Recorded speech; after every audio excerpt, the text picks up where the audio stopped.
So we've got a little bit of breaking news here. There's a new statement from President Trump just posted on his Truth Social platform. He says this, quote, based on the fact that the government of Iran is seriously fractured, not unexpectedly so, and upon the request of Pakistani officials, we have been asked to hold our attack on the country of Iran until such time as their leaders and representatives can come up with a unified proposal. I have therefore directed our military to continue the blockade and in all other respects remain ready and able, and will therefore extend the ceasefire until such time as their proposal is submitted and discussions are concluded one way or the other. President Donald J. Trump. Barak Ravid, I mean, how do you read between the lines of this? I mean, the president here clearly, we will therefore extend the ceasefire until such time as their proposal is submitted. You were talking just at the top of the show about thinking we could see this resumption in hostilities any moment. Seems like the president is taking that off the table for now. What say you?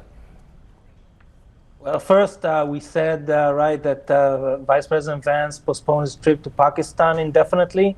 I think President Trump here announced that there will be a ceasefire indefinitely. He did not give any time frame for this extension of the ceasefire. And I think what we see here is what, I think we discussed, earlier in the show. President Trump wants to end the war. He did not want to resume it. He wants a diplomatic solution. He thinks that all the military objectives, as far as this is what I hear from people around him. He thinks that the military objectives have mostly been achieved, and therefore the other objectives that still need to be achieved will be better achieved through a diplomatic deal, especially when it comes to Iran's nuclear program, its enrichment program, and its enriched uranium stockpiles. And I think this is the reason that President Trump just now announced that he's extending the ceasefire indefinitely. I think this means that he wants a deal. The problem is that if you announce such a thing, you take a lot of your leverage away.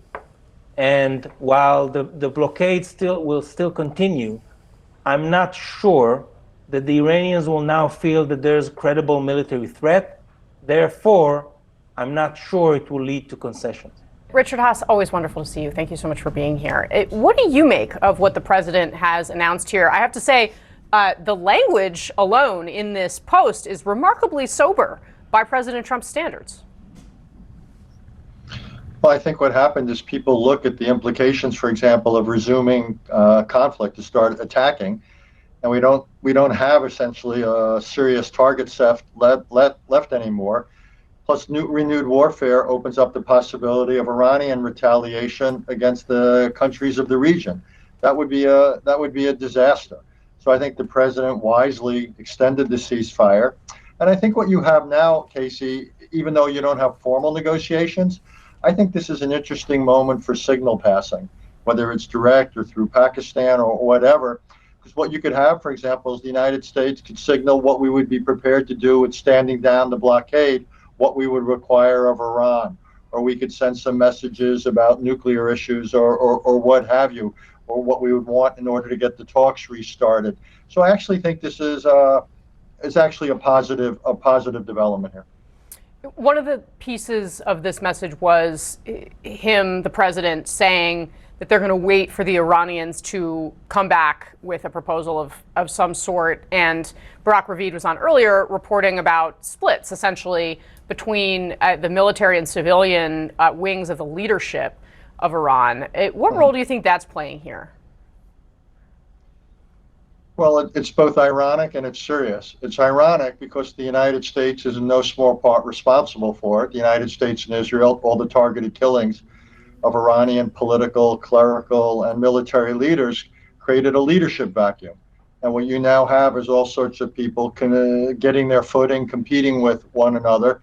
So it doesn't come as any surprise. The other day when the Iranians sent their delegation to Islamabad, they could have filled Madison Square Garden with it. There were so many people representing so many constituencies. So I think giving them some time and putting the ball in their court, letting them propose something rather than jamming them with an American position. I think this is much better. It forces them to come to terms with one another, and we're not put in the position of putting on the table something that looks unrealistic or, from their point of view, insulting to their dignity or pride. So I actually like this. It gives everyone a little bit of time to take a breath, and it gives them some time to sort themselves out.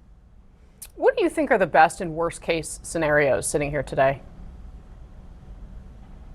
Well, the worst we already alluded to, which is that talks, for whatever reason, don't go forward, either because the Iranians can't come to agreement or we ultimately put something on that we reject out of hand. And then you have a resumption of hostilities and things escalate. And bad situations could get worse, and that would be the definition of that. A lesser bad situation would simply be the Strait stays closed, that you don't have active hostilities, but you have a closed Strait of Hormuz, which leaves everybody, Iran as well as the world, worse off economically. The best is obviously you get some kind of a deal on the Strait that allows it to reopen, and it puts a limit on Iranian control or influence. And then secondly, you deal with either the nuclear issue, to some degree. You don't have to necessarily solve it, but you deal with it, you park it in an acceptable place.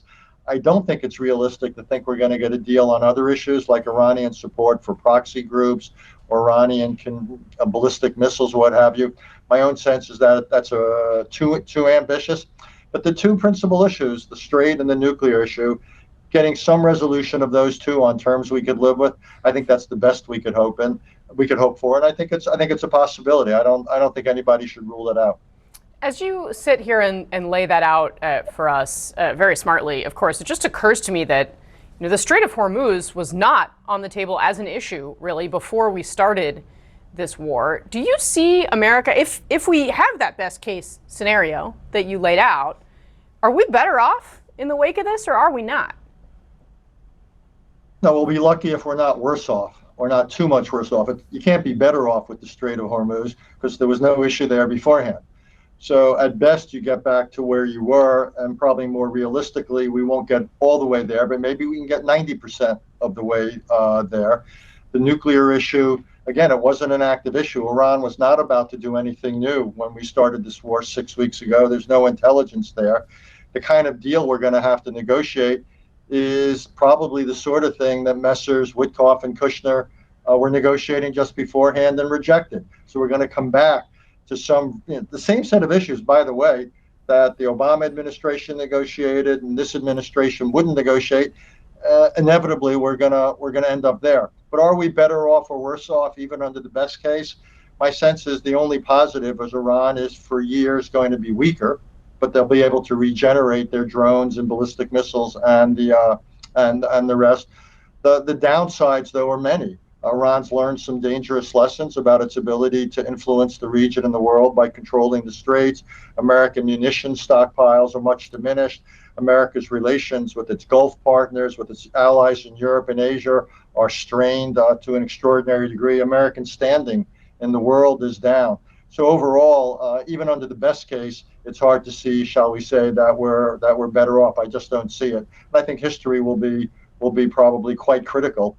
What again was a discretionary war, what I would call a war of choice that didn't have to be fought at this time. I think history is going to be quite tough, that the results won't justify the decision to go to war. All right. Ambassador Richard Haass, always really appreciate your perspective. Thank you so much for coming on. Ambassador Roger Carstens. Ambassador, good to see you again. What do you make of President Trump extending the ceasefire? It sounds indefinitely. Jake, thanks for having me on. Yeah, it sounds like that's what he's trying to do. I think in terms of what I am interested in always, and that's bringing hostages home. I think in a way, when you extend a ceasefire like this, you lose a little bit of leverage. I think in my perfect world, we would have ended the ceasefire and at least had the threat of military force in an effort to increase leverage, which could be used not only to achieve our political military aims, but also to bring some of the 6 Americans that are held by the Iranians home to the United States. I want to get to those Americans in a sec, but I want to also ask, the Trump administration is considering imposing a new round of sanctions targeting Iran.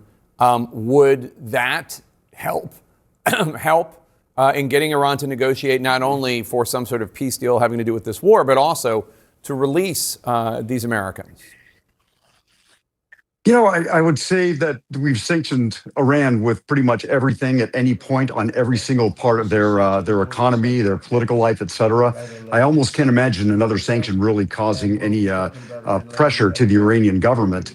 I think the threat of military force, however, that's a different story, and I think that's very real. But adding a few more sanctions to the stack that have already been levied on Iran, I just really can't see that adding anything. In the midst of all this, of course, you've already noted there are Americans, two at least, that the U.S. designates as being wrongfully detained by Iran right now. The Foley Foundation says there are at least 6, as you note. The 2 that the U.S. designated as being wrongfully detained are Reza Valizadeh, he's a 49-year-old Iranian-American journalist, and Kamran Hekmati, he's a 70-year-old Jewish Iranian-American. Both have been detained in Iran for more than a year, believed to be held in a notorious prison in Tehran. Are these detained Americans part of the negotiations at all? I don't recall hearing anybody in the administration say that they are. Jake, all we have is that story that came out in the Washington Post on the 10th of April, saying that prior to J.D. Vance heading off to Pakistan, that the Americans would be brought up as part of the negotiations. However, after the negotiations took place in Islamabad, I've heard nothing, and no one that I've known has heard anything about the Americans being a part of those negotiations. I mean, you know where my head's at. I'd encourage the administration to make this a part of their negotiated aims, and let's make an effort to try to bring them home. To the west of Iran is Kuwait, where a Kuwaiti-American journalist is being detained. His name is Ahmed Shahab El-Din. Press freedom advocates say he was arrested after sharing videos related to the Iran war, such as this video on March 2nd of a U.S. fighter jet crashing west of Kuwait City. Could El-Din be part of negotiation talks, even though it's not related specifically to Iran? Yeah, Jake, you remember what happened when we made a grand bargain with Russia on the 1st of August of 2024? We did what was called enlarging the problem. We expanded the amount and the, numbers of hostages held in different countries to bring together a deal that might have been inconceivable had it been just done in a bilateral channel. So there's a chance that he might be brought into this. Also, additionally, Kuwait might be able to or be willing to just make a good deal with the United States to let them know that, look, publicly we're going to have this stance, but privately we'd like to send a very clear message to the United States by releasing him back to you. So my hope is that that he gets released soon. I know that the Kuwaitis have ramped up their national security laws, and he actually came and perhaps posted a video online at a very problematic time. But clearly, he's a journalist trying to do his job, and he's an American citizen, and we need to work to bring him home. Yeah, and Kuwait's supposedly an ally of ours.